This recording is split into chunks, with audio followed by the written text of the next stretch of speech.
تشرفنا اليوم بزيارة مهرجان أبطال في الحياة 2024.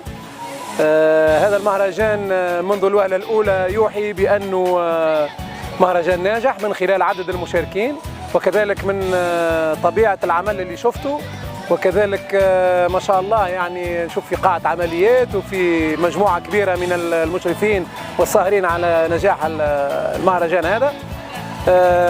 كما لا يفوتني أنه بصراحة نشكر كل من دعم المهرجان هذا، لأنه في نشاط، في حركية، في شغل، في إحساس أنه هذا ما بيصير بسهولة.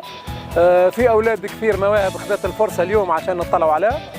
نتمنى أنه المهرجان هذا يعيش أكثر، وإن شاء الله كل الداعمين يدعموه مرة ثانية، لأنه في الأخير هذه مصلحة لكل الشباب اللي في المنطقة واللي في سلطنة عمان.